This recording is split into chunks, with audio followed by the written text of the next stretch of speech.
سلام دوستان گرامی، حال شما، احوال شما، خوش اومدید.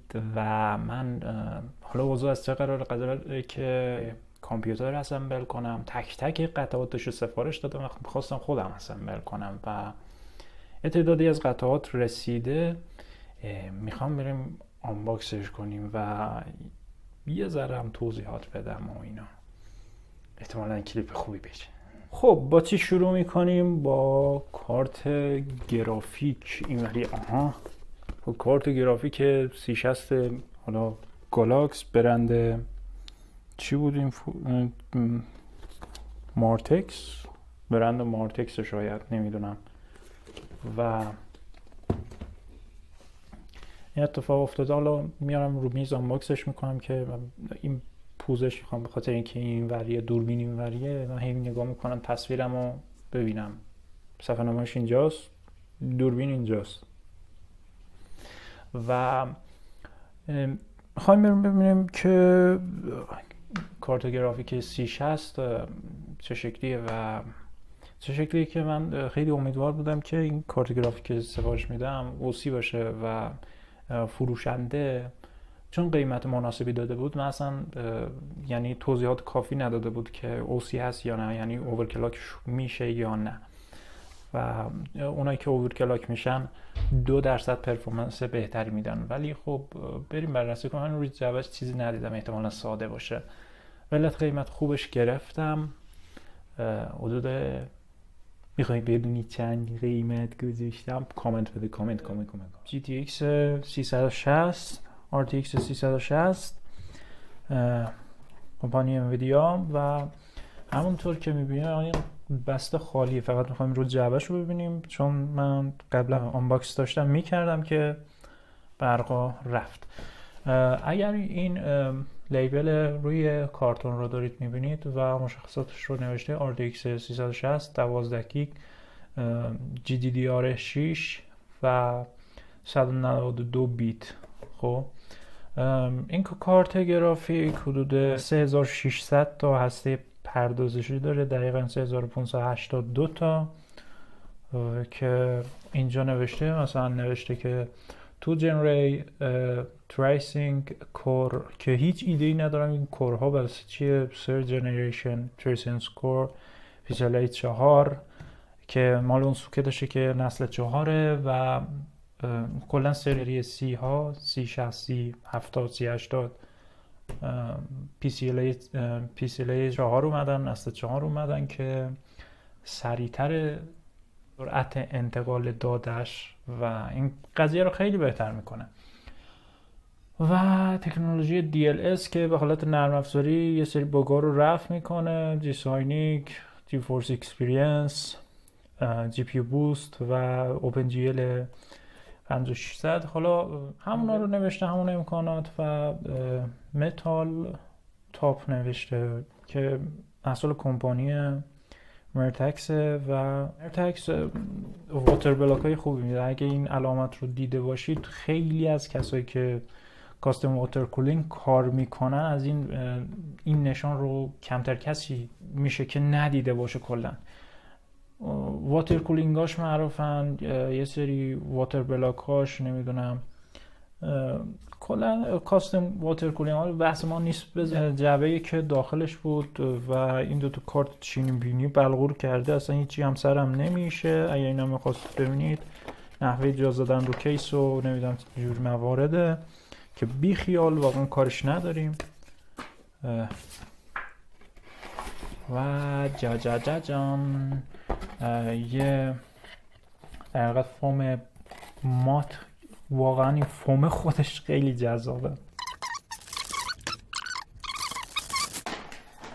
در حقیقت ضد الکتریسیته ساکن رو در میاریم.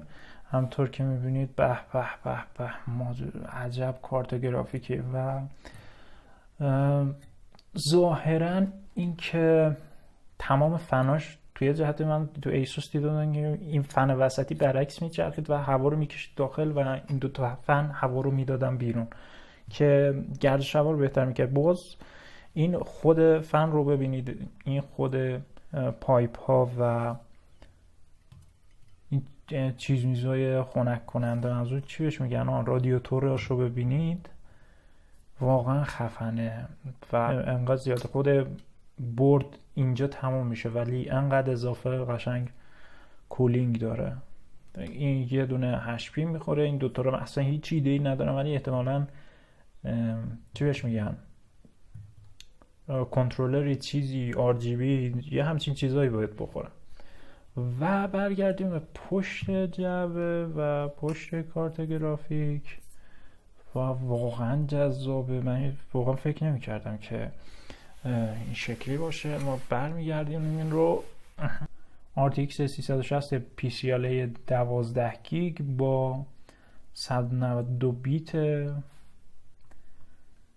بعد یه چیزی مکس اوسی نوشته، یعنی این قابلیت اوورکلاک داره که نسبت به اون نسخه پایه 2% پرفورمنس بهتری میده و من فکر کردم ساده است ولی خب فکر کردم ممکنه ساده بیاد، در نهایت 2% فرق میکنه ولی اون چیزی که من خریدم با توجه به قیمت بازار واقعا فوق العاده است. اگر میخواید بدونید اون زیر برام کامنت بذارید تا بهتون بگم که چرا، یعنی چقدر بابت این کوچولو هزینه شده. کوچولو که چه عرض کنم قوله مجلسو. ولی من اولش فکر میکردم که رنگ این مات باشه، یعنی نه ببخش نقره‌ای باشه، ولی الان یه حالتی بین رنگ روشن و یه رنگ تیره است و این خیلی جذابه. خودش باعث میشه که هم به مادربردهای تیره بخوره هم به مادربردهای با رنگ سفید و این خودش خیلی واقعا گزینه خوبی. صرف اینکه کلا کیفیت بدنه خوبی هم داره، متاله و این سیستم کولینگ خفنی که توش کار شده واقعا من در حیرتم. RGB کلا نداره ولی شاید بشه با کنترلراش یه چیزایی خوشگل مشکلایی اضافه کرد بهش. و این ورش هم فایده وصل به مادربرد که درپوش گذاشتن. اینم درپوش میده؟ نه فکر نکنم، این جداست. خیلی خوب، راحت در میاد، اصلا مشکلی نداره و تمام. دیگه چی باید بگیم؟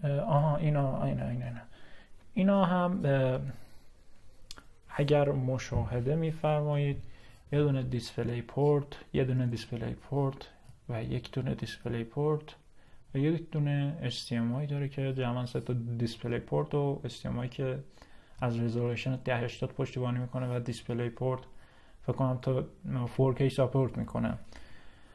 و این کوچولو واقعا گرون ترین قطعه کامپیوتر منه و عالیه، حس خوبی میده، واقعا حس خوبی میده.